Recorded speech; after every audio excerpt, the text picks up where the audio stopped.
ವೀಕ್ಷಕ ಬಂಧುಗಳೇ ನಮಸ್ಕಾರ. ಓಕೆ ನ್ಯೂಸ್ ಚಾನಲ್ಗೆ ಸ್ವಾಗತ ಸುಸ್ವಾಗತ. ಸುದ್ದಿಗಳ ವಿವರ. ಗಣೇಶ ಮೂರ್ತಿಗಳಿಗೆ ರಂಗು ತುಂಬಿ ಬದುಕು ಕಟ್ಟಿಕೊಳ್ಳುವ ಸುಮಿತ್ರ. ಸಾಮಾನ್ಯವಾಗಿ ಗಣೇಶ ಮೂರ್ತಿಗಳನ್ನು ಪುರುಷರೇ ಮಾಡುತ್ತಾರೆ. ಆದರೆ ಲಿಂಗಸಗೂರು ಪಟ್ಟಣದಲ್ಲಿ ಮಹಿಳೆಯಿಂದ ಗಣೇಶ ಮೂರ್ತಿಗಳ ತಯಾರಿಕೆ ಹಾಗೂ ಅವುಗಳಿಗೆ ರಂಗುರಂಗಾದ ಬಣ್ಣಗಳನ್ನು ತುಂಬುವ ಕಲೆ ಕರಗತ ಮಾಡಿಕೊಂಡಿದ್ದು, ಗಣೇಶ ಮೂರ್ತಿಗಳಿಗೆ ರಂಗು ತುಂಬಿ ತನ್ನ ಬದುಕು ಕಟ್ಟಿಕೊಳ್ಳುತ್ತಾಳೆ ಸುಮಿತ್ರಾ ಎಂಬ ಮಹಿಳೆ. ಪಟ್ಟಣದ ಕಲಬುರಗಿ ರಸ್ತೆಯಲ್ಲಿರುವ ಗಣೇಶ ಮೂರ್ತಿಗಳ ತಯಾರಿಕಾ ಕೇಂದ್ರದಲ್ಲಿ ಈ ಮಹಿಳೆ ಕೆಲಸ ಮಾಡುತ್ತಿದ್ದು, ಕಳೆದ 4 ವರ್ಷಗಳಿಂದ ಗಣೇಶ ಮೂರ್ತಿಗಳ ಕೆಲಸದಲ್ಲೇ ನಿರತಳಾಗಿದ್ದಾಳೆ. ಸುಮಿತ್ರಾ ತಾನು ಗಣೇಶ ಮೂರ್ತಿಗಳ ತಯಾರಿಕೆ ಯಾಕೆ ಮಾಡಬಾರದು ಎಂಬ ಆಸಕ್ತಿ, ಅಂತಹ ಕಲೆಯನ್ನು ಕಲಿಯಬೇಕೆಂಬ ಬಯಕೆಗೆ ಅವರ ಪತಿ ಸಾಥ್ ನೀಡುತ್ತಿದ್ದರಂತೆ. ನಂತರದಲ್ಲಿ ಅವರ ಸಹೋದರ ಚೈತನ್ಯನ ಸಹಕಾರದಿಂದ ಇದೀಗ ಗಣೇಶ ಮೂರ್ತಿಗಳನ್ನು ತಯಾರಿ ಮಾಡುತ್ತಿದ್ದಾಳೆ. ಅವರನ್ನು ಮಾತನಾಡಿಸಿದಾಗ ತಮ್ಮ ಅನುಭವಗಳನ್ನು ಪತ್ರಿಕೆಯೊಂದಿಗೆ ಮಾತನಾಡುತ್ತಾ, ನಾನು ಗಣೇಶ ಮೂರ್ತಿಗಳ ತಯಾರಿಕೆಯಲ್ಲಿ ಎಲ್ಲ ಕೆಲಸಗಳನ್ನು ಮಾಡಬಲ್ಲೆ.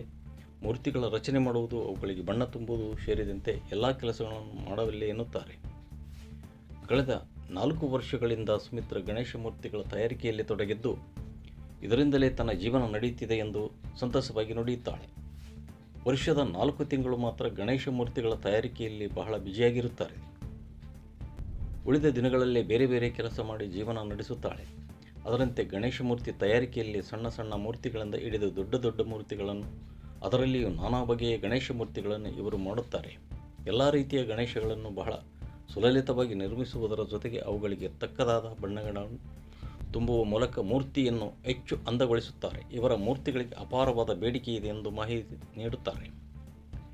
ಇಂದಿನ ಮಹಿಳೆ ಎಲ್ಲ ರಂಗದಲ್ಲಿಯೂ ಬಂದಿದ್ದರೂ ಗಣೇಶ ತಯಾರಿಕೆಯಲ್ಲಿ ಅಪರೂಪವಾಗಿತ್ತು. ಆದರೆ ಸದರಿ ಮಹಿಳೆ ಗಣೇಶ ಮೂರ್ತಿಗಳ ತಯಾರಿಕೆಯಲ್ಲಿ ತನ್ನದೇ ಆದ ಛಾಪು ಮೂಡಿಸಿದ್ದಾಳೆ ಅಲ್ಲವೇ? ಬದುಕನ್ನು ಸವಾಲಾಗಿ ಸ್ವೀಕರಿಸಿ ಗಣೇಶ ಮೂರ್ತಿಗಳಿಗೆ ಬಣ್ಣ ತುಂಬುವ ಮೂಲಕ ಬದುಕಿಗೂ ಬಣ್ಣ ತುಂಬಿಕೊಳ್ಳುತ್ತಿರುವ ಸುಮಿತ್ರಾಗೆ ಯಶಸ್ಸು ಸಿಗಲಿ ಎಂದು ಹಾರೈಸುತ್ತೇವೆ. ಓಕೆ ನ್ಯೂಸ್ ವೀಕ್ಷಿಸಿ, ಪ್ರೋತ್ಸಾಹಿಸಿ. ಧನ್ಯವಾದಗಳು.